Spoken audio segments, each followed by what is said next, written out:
Okay, so I'm going to get us started. I'm Clarke Lemay. I use pronouns she, her.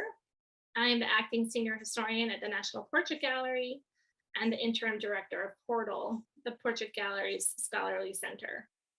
Thank you so much for joining us today for a lecture entitled Soichi Sakamoto and the 3-Year Swim Club.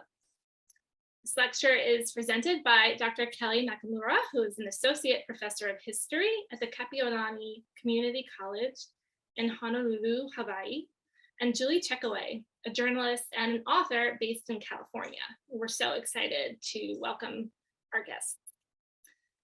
Although we are tuning in together today from different places, we gratefully acknowledge the Native peoples on whose ancestral homelands we gather, as well as the diverse and vibrant Native communities who make their home in these places today.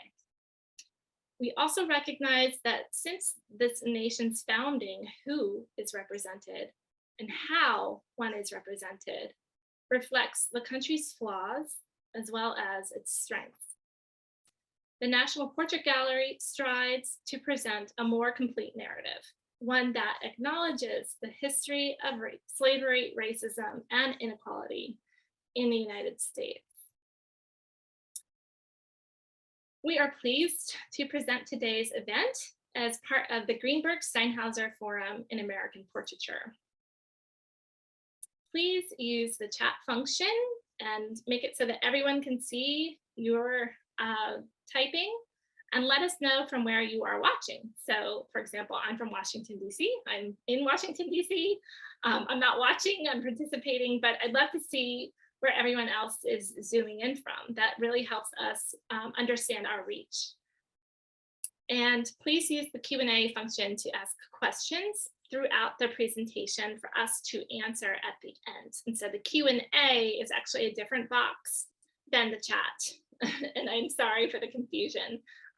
Feel free to comment in the chat though. That's always welcome to see people's comments.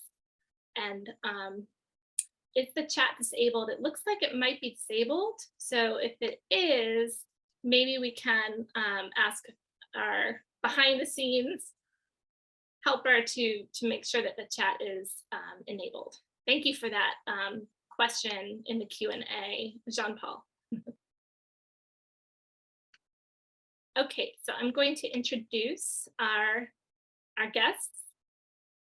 Kelli Y. Nakamura is an associate professor at Kapi'olani Community College.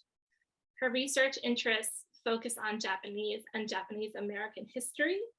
And she has published articles in AmerAsia, The Historian, the Pacific Historical Review, and the Hawaiian Journal of History, where she currently serves as co-editor.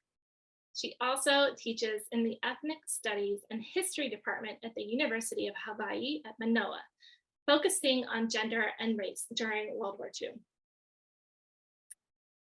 Julie Checkoway, she, her, hers, is the author of 3 books, including the New York Times bestseller, The 3-Year Swim Club, the story of Coach Soichi Sakamoto, and his remarkable achievements. And she is a director and producer of documentary and feature films. She is a former associate professor of English at the University of Georgia and the University of Houston, where she directed creative writing programs. She lives in Northern California. So without further ado, please welcome Kelli and Julie. And thanks to everyone for putting your comments in the chat. It's great to see everyone. Okay, so good morning, everyone. Aloha from Honolulu, Hawaii. My name is Kelli Nakamura, and today we are going to be discussing the life of Soichi Sakamoto, the legendary swim coach from Hawaii, who beginning in 1937, established a 3-year swim club and trained children of plantation workers. Now, despite using irrigation ditches as their swimming pools, Sakamoto instilled gold medal standard swimming methods. He did this by inventing coaching methods that included interval training and flume training involving high-intensity swimming by going against the current and alternating to low-intensity swimming while swimming back with the current. Okay. So again, thank you so much for this opportunity to share a bit about the life of Soichi Sakamoto. Now, of course, most people have actually never heard of this trailblazing Asian American coach, but during the 1930s, at the height of the Great Depression, this young Nisei from Maui embraced the improbable dream of transforming a multi-ethnic group of young plantation children into Olympic-class swimmers in an unprecedented 3 years' time. Now, at this time, Hawaii was still a territory of the United States, which meant that it was under the control of Congress.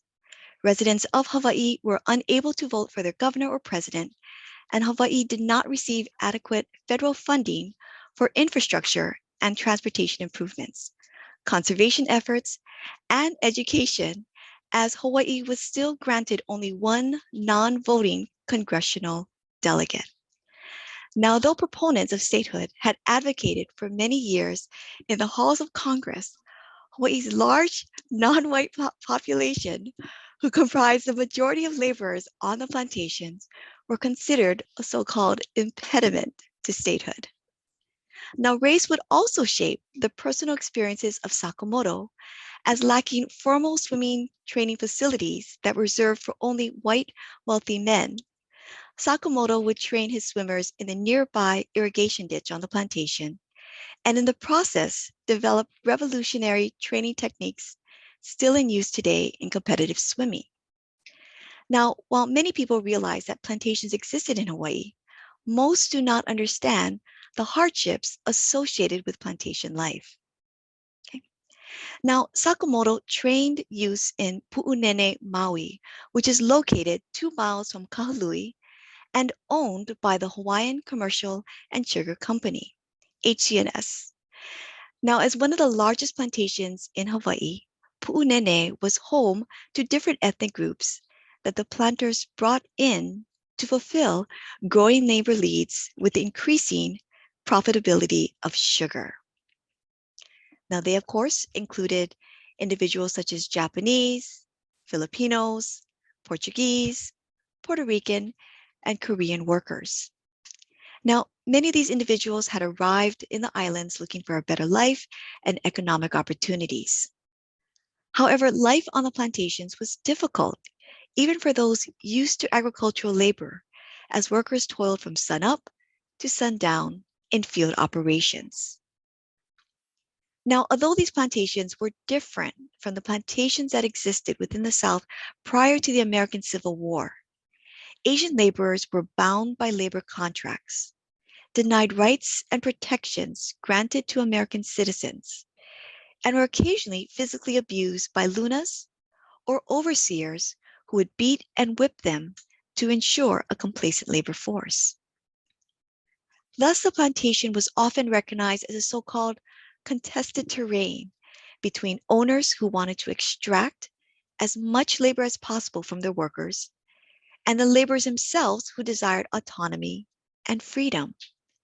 Plantations in Hawaii were characterized by resistance conducted on both a collective as well as individual level, with workers committing arson, conducting strikes, fleeing from oppressive lunas or overseers, malingering, and breaking tools. Now, despite efforts by plantation owners to racially segregate their workers to prevent so-called interethnic strikes, interaction occurred between different ethnicities who shared common experiences. Sports and other after-school activities were particularly important in Pu'unene, as children often went unsupervised from the time that school ended until their parents returned home from work in the fields. Now, during the hot summer months in Pu'unene, many children of plantation workers also looked for places to swim to escape from the oppressive heat.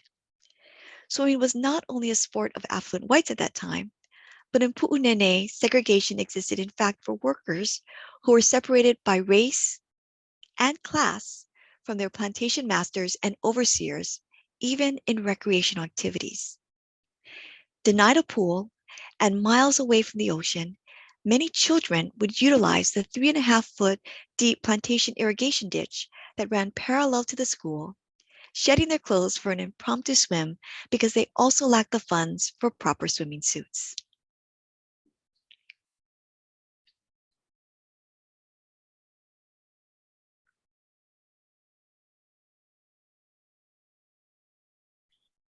I'll pick up from there, Kelly, and talk a little bit about exactly how the kids began to swim in the ditches rather than the pool that was just up on the screen. What we're looking at here is the original ditch on the left-hand side, one of the original ditches in Camp 5 at Baldwin, at Punane, Maui. This is how it began, to borrow a famous meme. This is how the 3-year swim club started. And this, the next slide, is Baldwin Pool. This is what happens when you make history and build a team of Olympic champs. So in order to understand Sakamoto's contribution to the sport of swimming, we've taken a look with Kelli at the social, economic, racial context of what was happening in Hawaii, but we also have to try to understand what swimming was like in the 1930s when Sakamoto began to oversee young children in the irrigation ditches at Punane. It wasn't at all like swimming we know today. While people have been swimming for centuries, virtually nothing about the sport was regulated in the early 20th century, from the size of swimming pools. In fact, people didn't even use swimming pools. They often used open water swims or lakes, different kinds of bodies of water. And also events were unregulated in the early 20th century. There used to be competitions for who could dive under the water and swim under the water longest, hold their breath. It was unclear even how to swim particular strokes. People would vary their strokes just to get across the body of water, sometimes scissor kicks, sometimes something called a trudgeon stroke.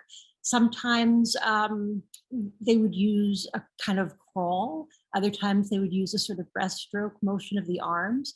And there were few rules, no standards of training, and just 1 or 2 books that served as manuals for the very basics. What's more, given these deficits in terms of what swimming was like, Soichi Sakamoto himself was not an athlete. He wasn't, in fact, a terribly good swimmer. In fact, as an Eagle Scout, and this is a picture of him in a pool in Meiji, in Japan, when he was there in 1930, as an Eagle Scout, and this is him as an Eagle Scout, he had to pass a swimming test, but he struggled mightily. And it was said that as an adult, he couldn't swim at all. But in fact, he was able to do a kind of passable side stroke. What he was up against was that he rarely had a chance to see a lot of competitive swimming in person on the island of Maui. He did get a chance when he was in Japan and in Honolulu to see some, and some really good races actually. But that's what makes his various achievements as a coach so remarkable. He had relatively limited experience. He had some background in coaching himself, which was coaching Little Tots basketball and some rudimentary track and field. But he essentially invented true coaching on the island. And then he went on, arguably, to invent the art and science of coaching as we know it today. There were swim coaches who preceded Sakamoto. There was the famed Bob Kiffath at Yale University, a fellow named Mike Pepe at Ohio University, and even in Hawaii, there was a famous swim coach in the golden era of Hawaiian swimming at the turn of the century named Harvey Chilton, who was a native Hawaiian. But none of those coaches approached swimming in the way that Sakamoto did. What made him so unusual was that he was an experimenter and an innovator, in part because the only materials and the only swimming pool he had wasn't the one that Kelli showed you, but it was the ditches. So here we have a picture of what the ditches looked like when I was visiting back in 2012.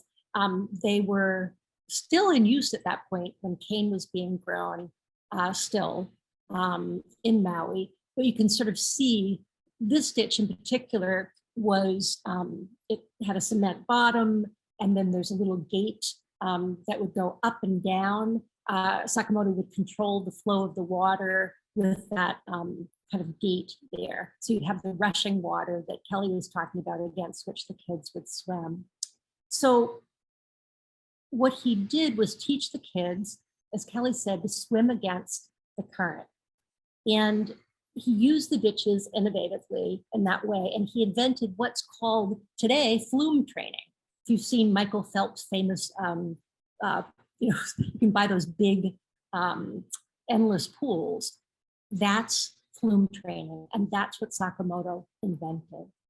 When he had access to a pool later, he taught his swimmers how to vary their speeds, and he prescribed specific numbers of laps and rest times, thereby going on to further develop interval training.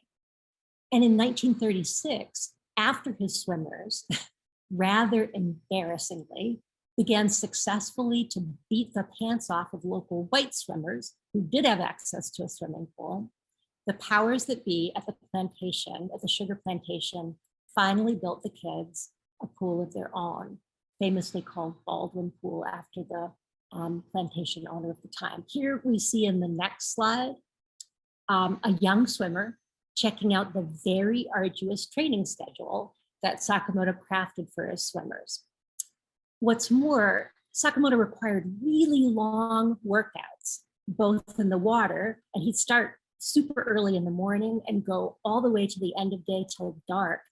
He introduced the use of weights, land training, dry land training. He literally built by hand weight machines by scrounging materials he found on the plantation where the children lived, like ropes and discarded lumber and rail car wheels.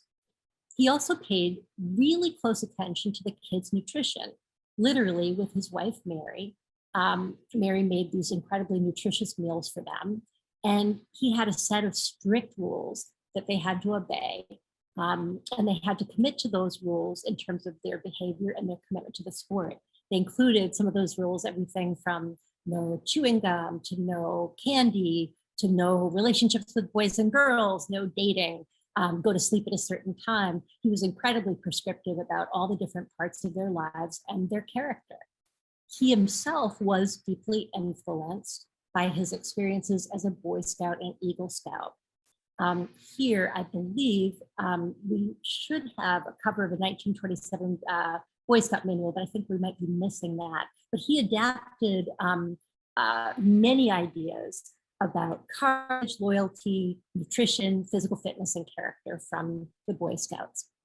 What's remarkable to me is that using all of these methods, though he began, quote unquote, as he said, babysitting kids in the ditches in 1932, Sakamoto in 1937 formed what he dubbed the 3-year swim club.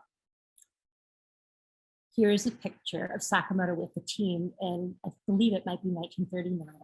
He challenged hundreds of Japanese American and Filipino American and Chinese American boys and girls through the years, ages roughly 7 to 18, in Punane, Maui, a most unlikely place, very far away from the ocean, where they would have, they had no way of swimming otherwise, to join his club, and by following his self-created program, to train for the 1940 Tokyo Olympics in order to make the American Olympic swim team.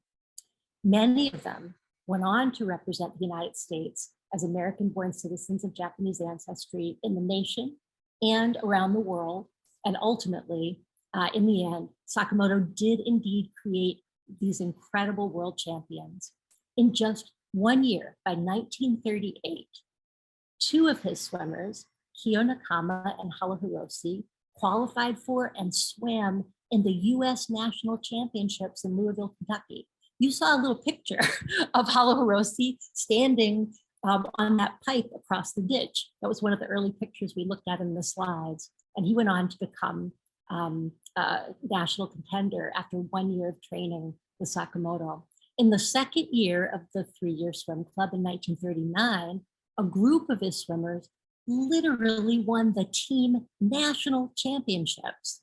And then they followed that up again by another unheard of victory in 1940, again beating collegiate and Olympic swimmers in nearly every contest in which they competed. We're now going to take a look at some really amazing footage, amazing to me, footage of the team. What we see is them swimming actually in something called the Waikiki Natatorium. And here we see, this is Kiyonakama, and we see a wonderful up-close image of him. This is a fellow named Charlie Oda. And this is Bunny Nakama, who was Kiyonakama's brother. This is Halo Hiroshi, who was also an incredible contender, national champ, world champ. And this is Jose Balmores, Filipino-American swimmer, and more kids in the water. What was cool about Sakamoto was that he had this camera, 1935 Cine, Kodak Cine, and he brought it with them on their trips all across the United States, and he took pictures of the team. Here we see team members in Maplewood, Missouri. What Sakamoto did was go on to coach many national Olympic champs, and he ushered in what is known today as the second golden age of Hawaiian swimming. And here they are, swimmers donning their hats, doffing their hats, if they will. I'm going to turn it over to Kate to talk about why they're dressed in aloha wear and what that meant. That's amazing. I mean, this has been so interesting, and I love that footage because you get to see how happy the swimmers are. I mean, this is incredibly life-changing for them. Yes. And I just wanted to actually pitch the ball back to you, Julie, to ask about, when you were writing and talking about Soichi Sakamoto, he traveled with his swim team, and you mentioned in our previous talks that there was a particular Hawaiian identity that they had adopted or adapted, while they were traveling.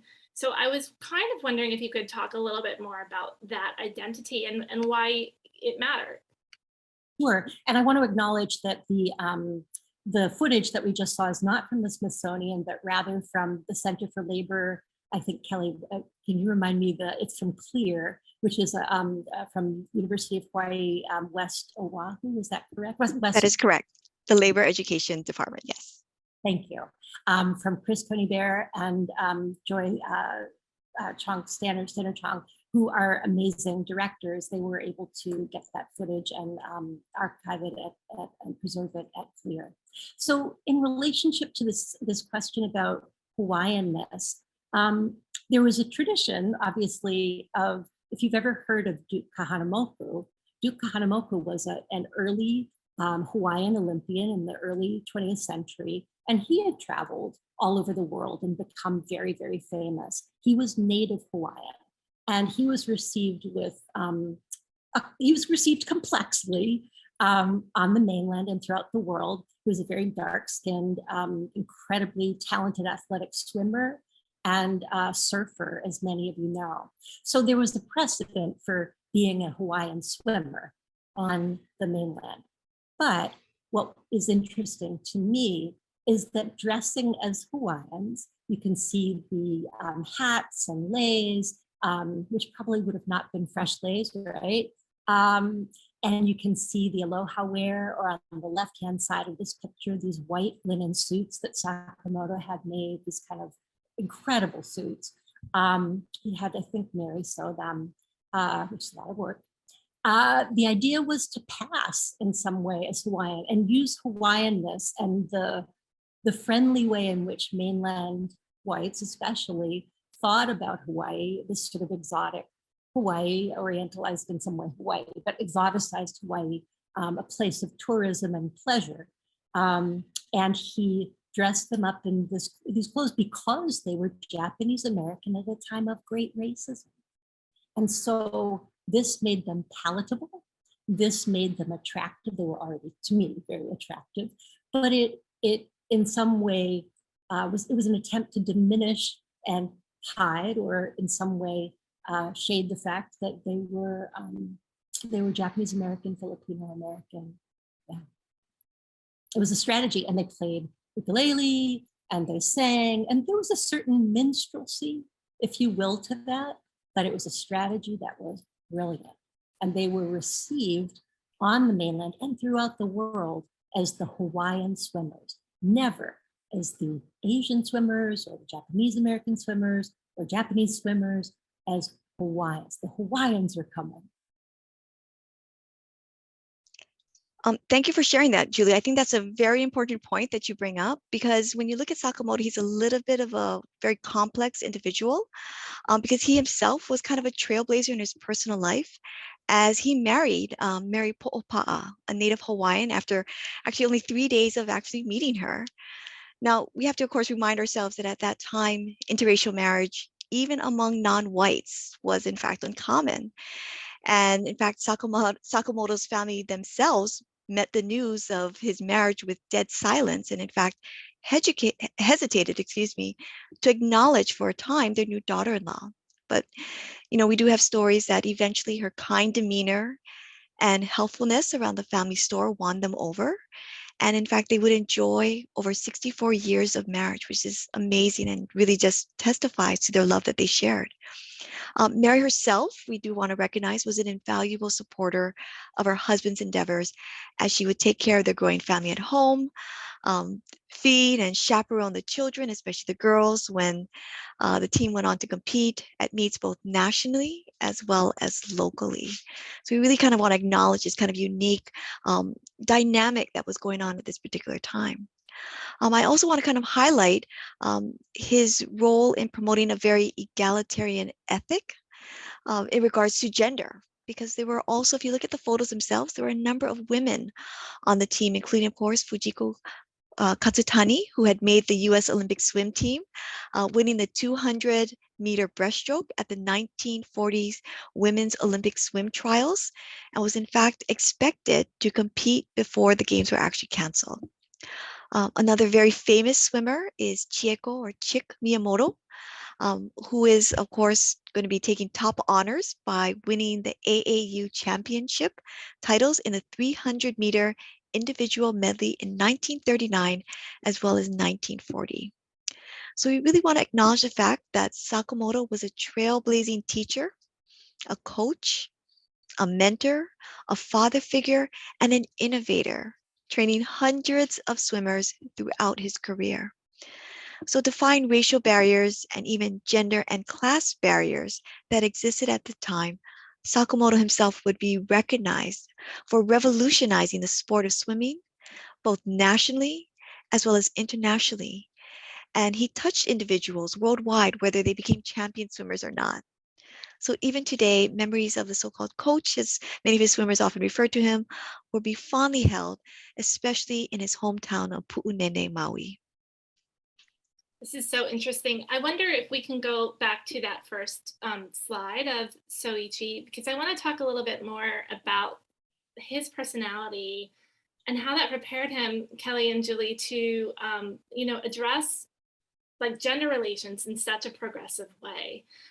So if we can look at that first slide where it's the portrait of Soichi Sakamoto with his stopwatch. And I was going to ask both Kelly and Julie to just talk a little bit more as experts on Soichi Sakamoto about this portrait, and to kind of unpack a little bit, how this portrait represents Sakamoto and why it is such a powerful, sort of record of who he was. Well, for myself, I look at this photo and one quote immediately comes to mind when I hear a number of swimmers reminiscing about the fact that he never actually wore a jacket or a rain gear to actually train the students. And we think about, of course, he not only trained the swimmers in Maui, but also at the University of Hawaii at Manoa. And of course, if you know anything about Manoa Valley, it constantly rains. And whether it be summer or winter or fall, there's this constant drizzle that occurs. So really, him in a t-shirt and what people would often refer to as flip-flops, or here in Hawaii we refer to as rubber slippers, that is a very kind of local style. but also very progressive, that he had clearly discipline. He had a stopwatch before him.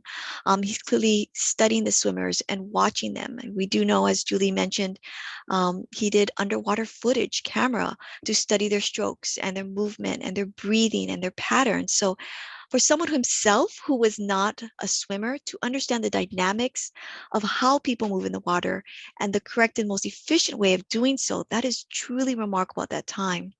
As well as, of course, mixing this holistic understanding of training the swimmer as well as their lifestyle, whether it be, a young man or a young woman at this time.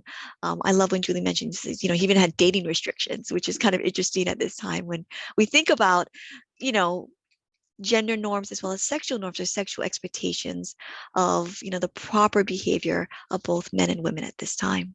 Julie, what other insights would you like to share?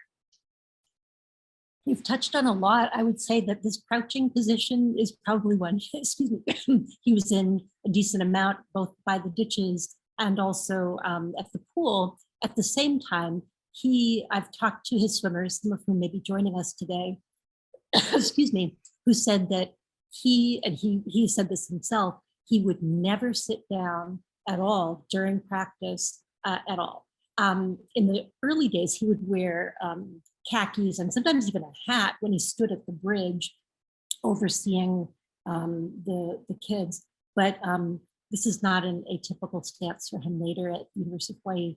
The stopwatch is key because I think the stopwatch, which you can't see fully, but you can see the fob, I guess, of it, is that he was a scientific thinker and an artistic thinker. And when you read about coaching in general, people talk about intuitive coaching and scientific coaching, and he brought them both together. Now, the underwater camera work, actually, Kelly, I think he himself didn't do underwater, he did above water because he didn't have access to the underwater cameras that Japanese coaches had in the 1930s, but he was really aware of that. He was aware that the Japanese in the 1930s were beginning to do underwater stuff. So he had access to this 1935 Cine Kodak camera, and he used it all the time, as you could see from the footage. And then the stopwatch was a new innovation. I think maybe Bob Kiveth and Mike Pepe were using it, and he may have seen people using it, but nobody really on Maui was using the stopwatch as extensively as he was. And so he really combined the scientific and intuitive thing. In the early days, he would get into the Japanese bath, the furo, and he would actually play with the water and look at how it swirled and try to understand the dynamics of water scientifically, to try to understand flotation, movement in the water. And he was constantly correcting and reshaping the strokes of the kids. He was watching the footage with them. I mean, early days, watching the footage that he took and saying, no, I want you to do this. Or the kids would get out of the water, and then he would he'd stand behind them and have them correct their stroke, and he would get the right stroke. He was very thoughtful, very, very, very thoughtful. It strikes me, thank you both. That's so interesting. I love how this portrait captures that sort of creative energy of him, but also that scientific energy with the stopwatch. And also his physical, I mean, to crouch like that, it's hard. It's like hard on your knees, right? So I just imagine him as this, an athlete himself in so many ways. But I also know just from reading your writings that in addition to being this experimenter and this innovator, I mean, he had a really hard time as a kid, like figuring out kind of who he was and where he was going with his life, and doing well in school, and then not at all doing well in school. So I wanted to ask a little bit more about how Soichi Sakamoto grew up and the environment in which he was raised. If maybe the two of you could talk a bit more about that. I'll just jump in first, if that's okay, Kelly, and just say he grew up the child of he grew up middle class. He grew up the child of Issei immigrants, first generation immigrants to Hawaii, and he grew up in Waikaku, which is farther away from, it's not in Punane. So his dad was a shopkeeper. He had brothers, he had some sisters, but he himself was a rebel and he was a misfit. He did not fit into his family. He had a brother who was also kind of a misfit, but he himself was really troubling to his parents. He was a daydreamer. He would skip school and go out into nature and observe nature and daydream. And he was just a real challenge to his parents. He got sent off to military school in Honolulu for a little while. And as Kelli said, marrying, he liked ukulele and he liked Hawaiian music, and his mother would take his ukulele and just smash it to bits. And at the same time, he grew up a young, a Nisei male at a time when the idea of Bushido it's a very hard term to translate, and maybe Kelli, if you might help me, Bushido, the notion of being sort of macho and nobly so, was really key. So he had all these different elements. And when he was sent off to go to teaching school, normal college in Honolulu, he doesn't seem like he was very excited about that. And it took him a while to find his way through the coaching of swimming. I'll turn it over to Kelli for a little bit more on background and culture and stuff. Just to, Kate had mentioned some important things to kind of keep in mind for, both local as well as national audiences. When people come to Hawaii, they have a very romantic view about the plantations.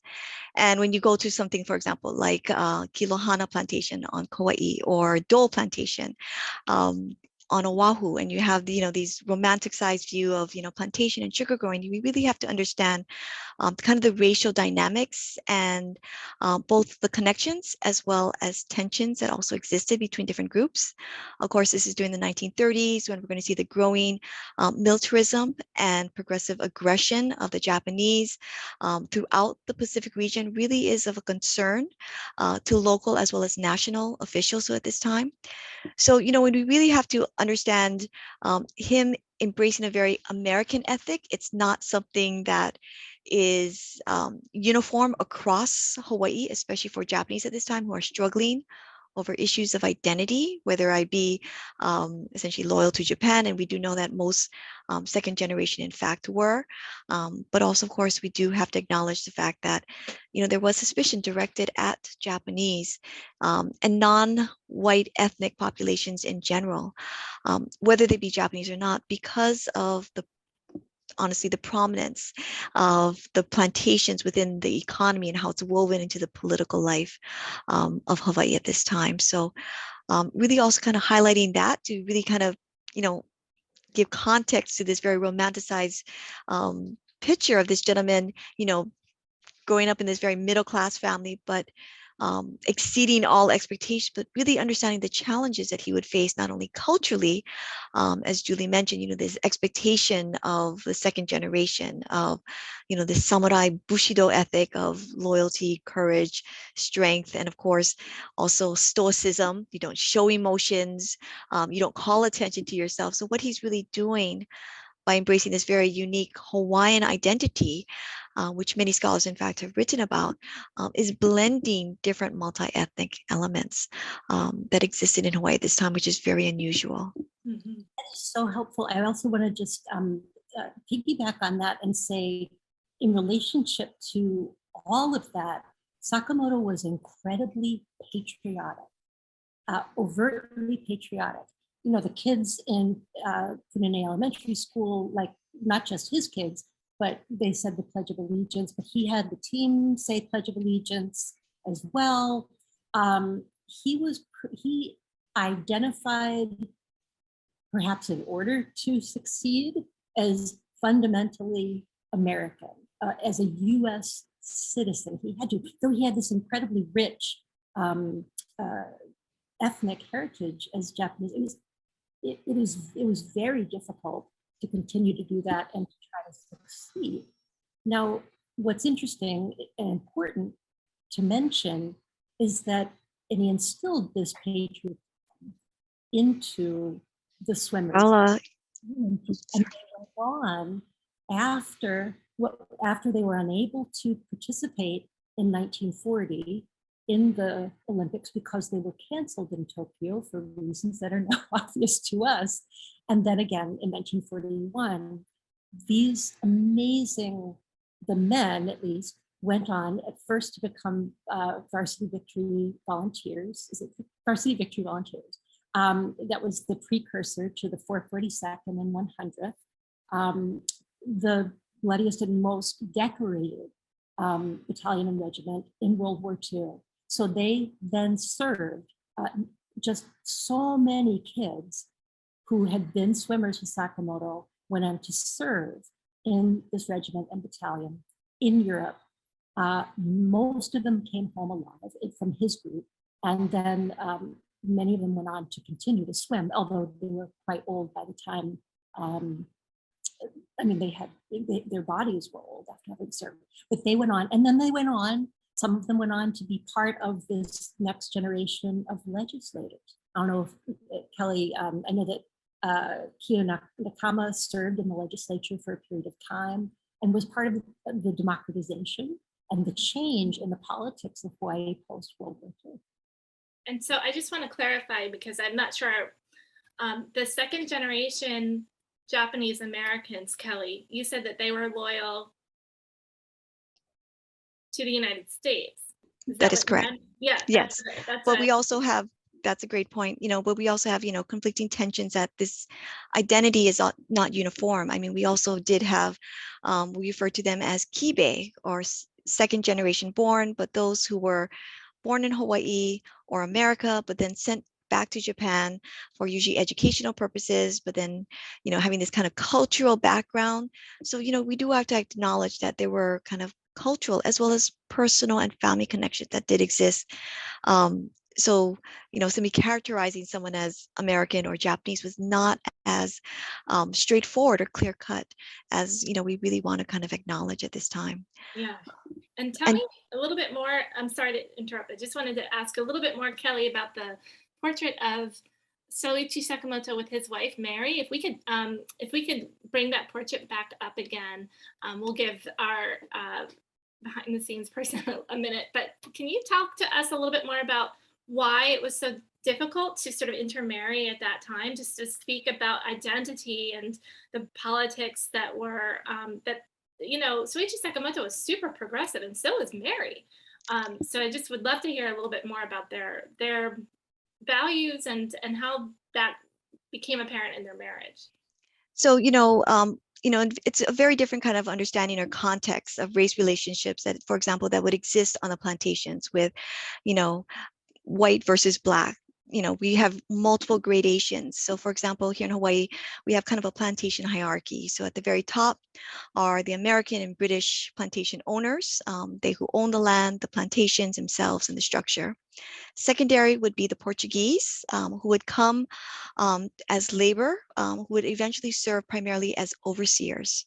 So here in Hawaii, we have this kind of unusual racial dynamic or racial categorization of recognizing Portuguese as somewhat different from being white. So they're considered, a little bit separate from white and British Americans. Yes, they are Caucasians, but not in the same context or understanding that locals would have. The following gradation is based upon when they actually immigrated. So for example, we have the next tier would be, of course, Chinese Americans who would immigrate first as part of the first wave of Asian immigrants. Then we have individuals like the Japanese, followed by the Koreans and Filipinos, and others who would eventually make their ways. So the challenge is, of course, to prevent interethnic strikes, these plantation owners would develop this strategy known as divide and rule, where they played different ethnic groups against one another by, in part, assigning different pay, wages, and scales to each other. We do see, yes, Native Hawaiians on the plantations, but not in the large scale that we do see other populations, in part because of the disastrous effect of epidemic disease. It just decimated the Native Hawaiian population. We also see, of course, Native Hawaiians being aware of the exploitative nature of the plantations and refusing to participate. So a lot of things, people think that it's just this divide between whites versus ethnics, but even within the ethnic groups themselves, we do have racial stratifications. We do have racial tensions in part because certain races get paid higher and given privileges over other races.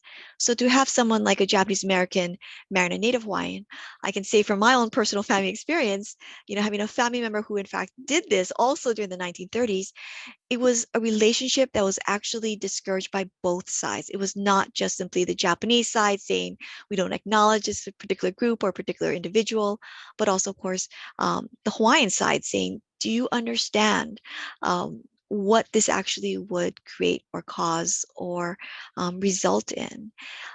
Hawaii has this wonderful reputation of having this beautiful multi-ethnic population, in part because, we just can't help falling in love with who we do, and having beautiful children that are a multiplicity now of ethnicities. So, when we look at a portrait of that, think of the 1930s and think of the fact that segregation did in fact exist and interracial marriage was illegal in America at this particular time. This really wouldn't be changed until essentially the War Brides Act in the 1950s, where we do see essentially servicemen who had served abroad, primarily in Asia, bringing over women and marrying these women and having their relationships acknowledged and recognized by not just the US military, but by the US government. And of course, they would face hurdles often within their own home community. So, I look at this picture and it's a beautiful local couple, but we really have to contextualize the fact of how challenging that was for both of these individuals involved and the social pressures that both faced. Wow, I love that. We do have some questions, and so I want to encourage our audience to keep asking your questions. I'm going to start posing them to our guests. Was there any crossover from any background in martial arts training? So I think this is specific to the swimming coaching. Which is more observation / experiential? There was no, it's a really interesting question. There was no experience. Sakamoto had no experience in martial arts. Martial arts weren't practiced in his family at all. And I'm not sure, I have not done the research to see how much of martial arts were practiced on Maui at that time. I have no evidence of it, but I have to look there for a variety of reasons.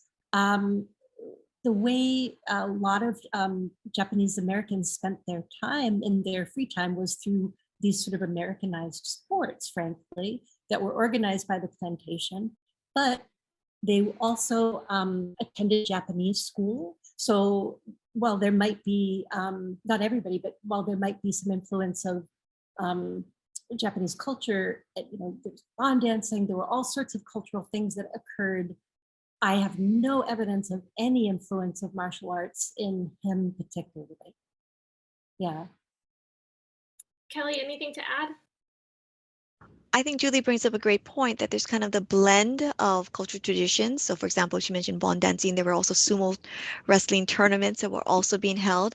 Some karate, but we really, as Julie mentioned, we don't see that kind of Asian influence or Asian cultural influence within Sakamoto himself. He embraced a very Americanist, a very kind of assimilationist approach, which is very unusual at this time, where he's embracing kind of a Boy Scout kind of mantra of loyalty and courage and Americanism at this time, and the Pledge of Allegiance. So it's a very interesting life that he would actually embody as far as blending these two traditions, but also very selectively. I love that point about the Boy Scouts. Another question, you say that he had kids working out full day schedules. So does that mean he quit teaching, or were these just full day workouts during the summer? And did he get paid to be a coach? The answer to the paying is no, not at all. Ever, until he went to the University of Hawaii, where he had a paid coaching position. This was all volunteer. And as I said in the talk earlier, he began as a volunteer coach for Little Tots basketball and track. So it was all volunteer. And it was his idea to be a swim coach. It wasn't necessarily something other people on the plantation wanted him to do, because there were other people who were paid to be swim coaches in the white pools, in something called the Alexander Settlement House pool over in Wailuku. So they had a lock on the plantation, and settlement people had a lock on the paid jobs. And it was Sakamoto's personal passion to do this. With regard to the first part of the question, yes, it was in summer when they would do the full day. But many of the swimmers described getting up really early in the morning before school to do swimming during school, and then staying late after school. And they were not allowed to participate in any other sports. No candy, but also no other sports. And there was a real conflict with Kyo Nakamo, one of the swim stars you saw, because he thought of himself as kind of a baseball guy. And his nickname beside Kyo, his full name was Kyo, Kiyoshi.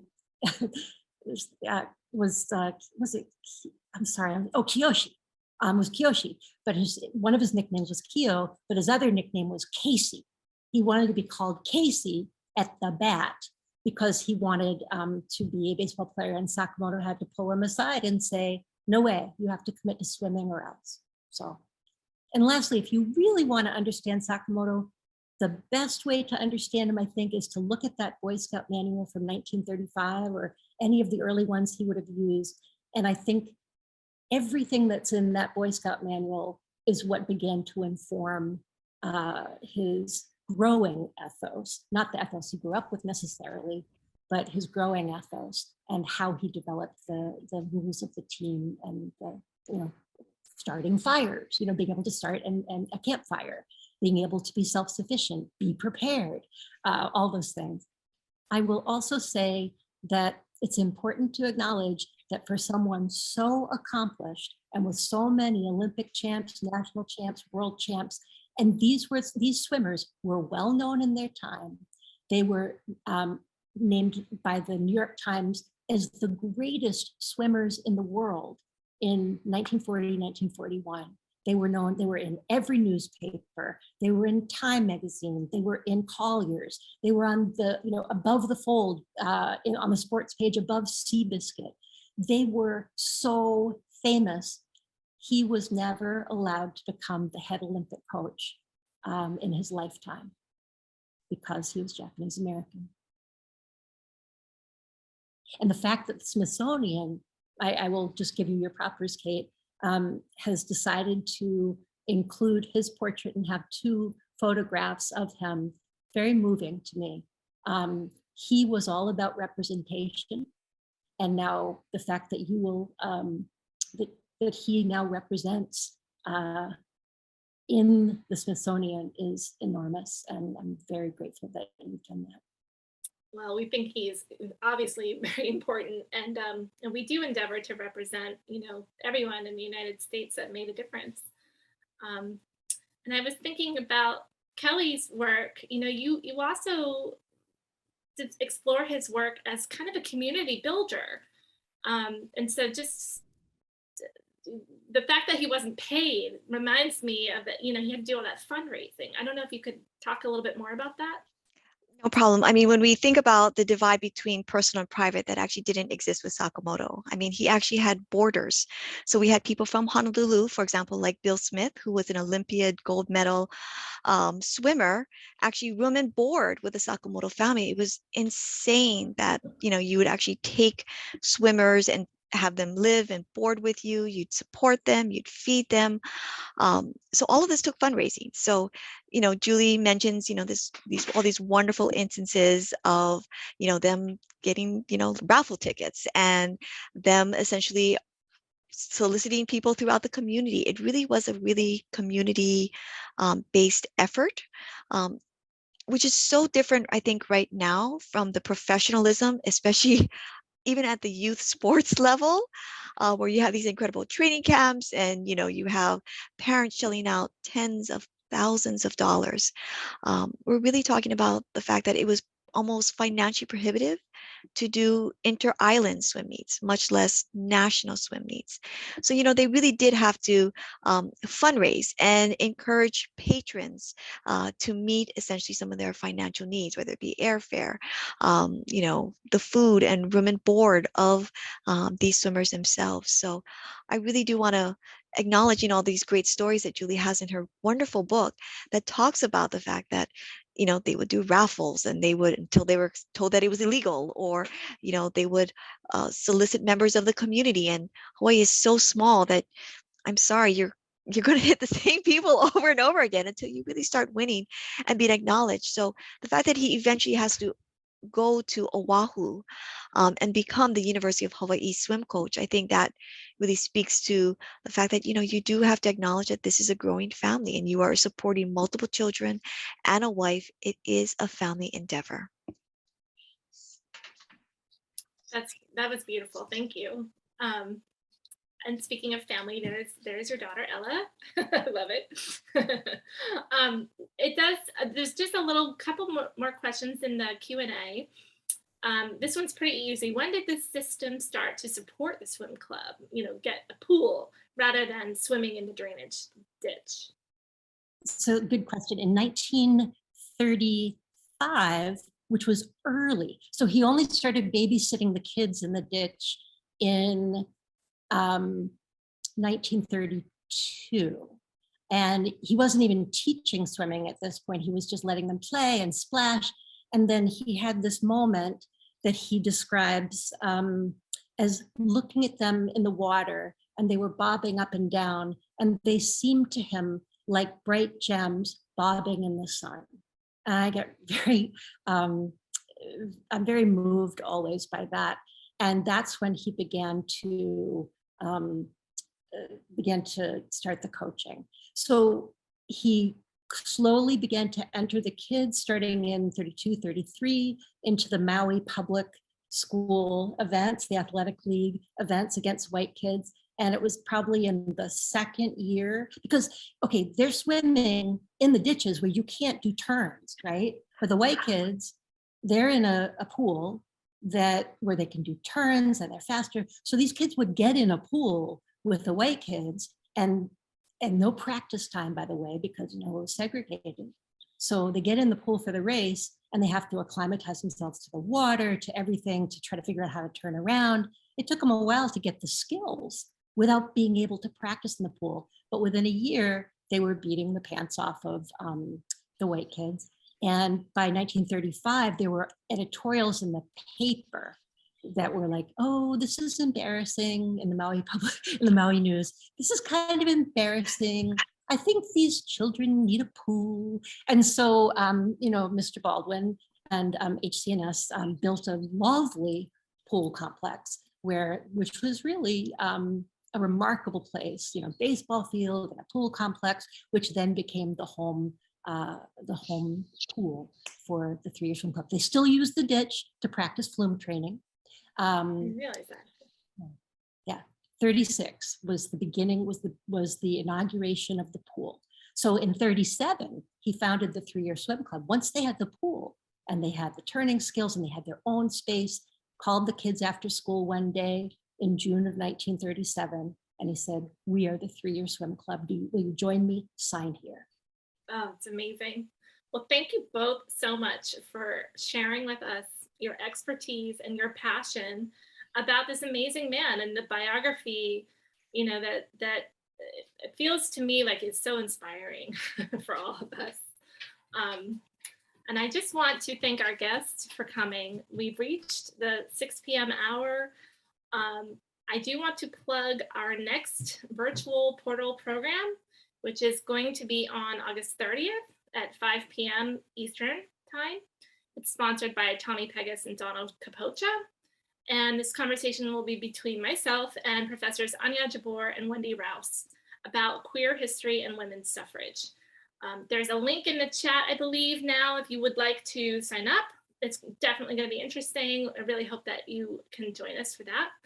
And we have one more in-person portal program. So anyone in Washington, D.C., please join us on September 9th at 5 p.m. Eastern time.